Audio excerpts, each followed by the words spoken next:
What is the deal, beautiful people? It's your boy Ramon, Lifestyles Defined. Nokia is stepping back into the smartphone ring. Wow. So this is something I never thought we would see. I think they found a clever way around it. And the history here runs deep with Microsoft, right? Microsoft Hail Mary for Windows Phone was acquiring its I guess, premier OEM supporter for Windows Phone, and that was Nokia. After Windows Phone 7, 7.5, 8, 8.1, as the OS got more mature, you started to see a drop off in OEM support. So right out the gate, it didn't have great support, but you had a choice. You had some Samsungs, you had some HTCs.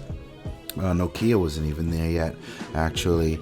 And as it progressed, it just got worse. Samsung just pulled out altogether. They really never made a third generation device on. HTC was in and out, and they just sort of gave up. And then it was just Lumia's for a while, and that Lumia brand became synonymous with Windows Phone. And Microsoft just went ahead and raped the hell out of that company.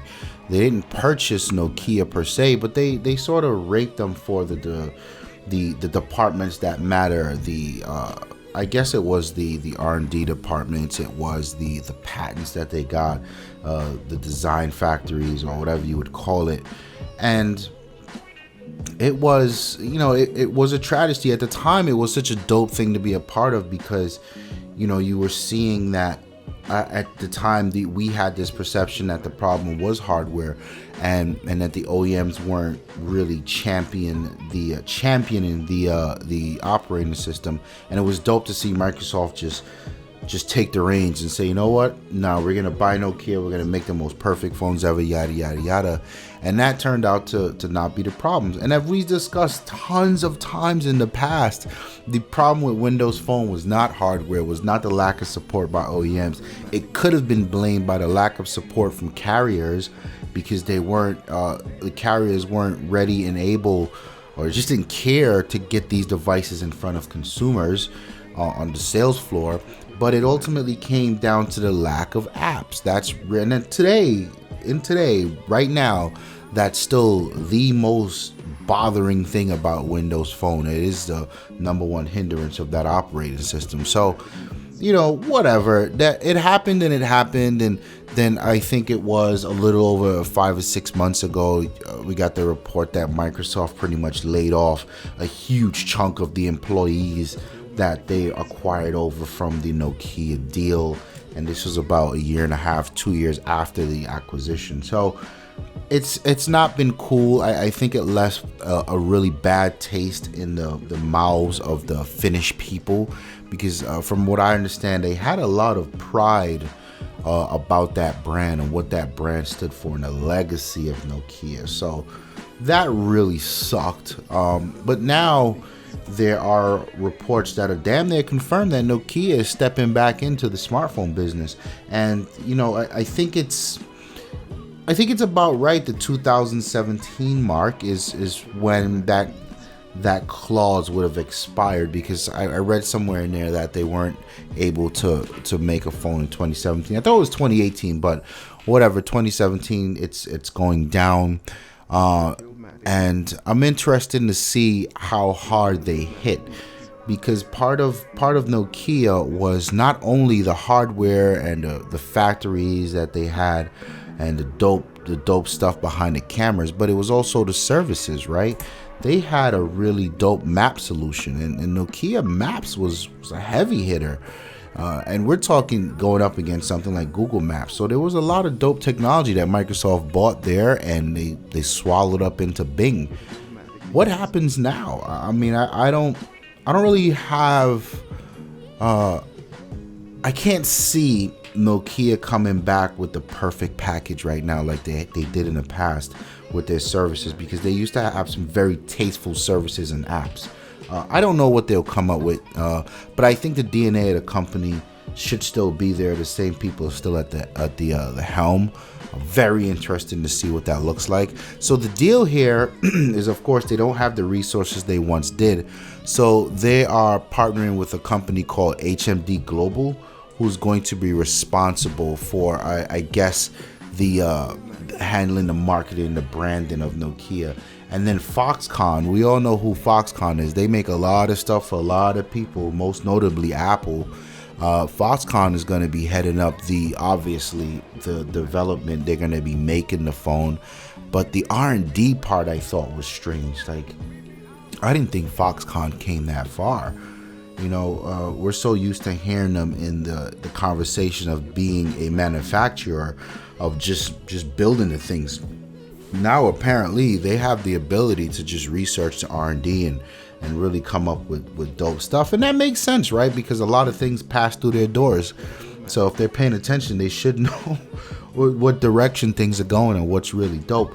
So that in itself is cool. I think that is a combination that could work, although it sort of leaves that question in the back of your mind. You know, you see these memes where people say as strong as a Nokia, nothing stronger than a Nokia, and there's a Nokia attached to a crane and just swinging toward a building to demolition it.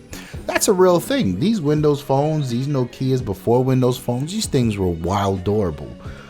Is that something they can relive without their original resources, their factories? I hope so. I hope the DNA remains. In terms of what we might be able to get, there's a rumor that there's a phone called the D1C. And it's a mid-tier phone, and it's rumored to have Android 7 for sure. It's going to be a mid-range spec device with a 1080p display, a Snapdragon 430, and 3 gigs of RAM. I like it. And if you look at the demographic of Nokia customers, I think this should be right up their alley. But I want to see them. I want to see them go for broke.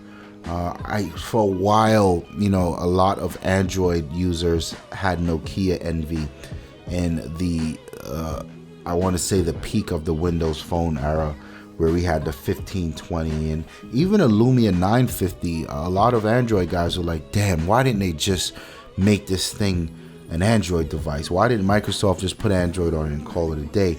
You know, you maybe getting that dream. You may be able to see that, and I want to see Nokia knock it out of the box with a high-end device. Not only a mid-tier, that's fine, but something that's just crazy spec. Something like the 6-inch display from the 1520. Make it quad HD, give it that 20 megapixel camera that we've come to love, and the whole oversampling that goes on there. Give it a crap load of RAM. And give it the latest processor. Let's see if Nokia can make waves. And me personally, one thing I would always trust with Nokia is that they can do things tastefully.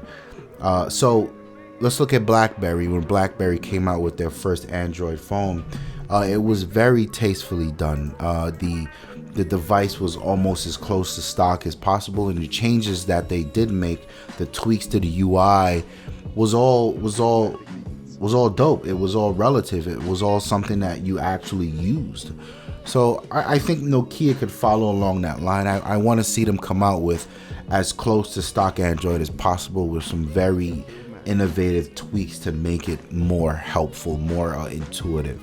But yeah, you know, that's my wish list for them. Let me know what you guys think in the comment section below. Are you happy to see Nokia back? Some Android guys out there, you happy to be possibly able to get your hands on a Nokia? I know in the Android space things are heating up. OnePlus is killing it. There's a bunch of other OEMs out there like the Honors and whatnot. Huawei is killing it. So the competition has never been this stiff before, and everybody's got a good bid for your money. So they gotta come hard, and I'm curious about that services, what they'll really offer. We won't know much more until MWC in 2017, which kicks off around February, the end of February, going into March. So yeah, stand by. Let's see what happens. My name is Ramon. Thank you for checking out the video. Hit that like button, show some support.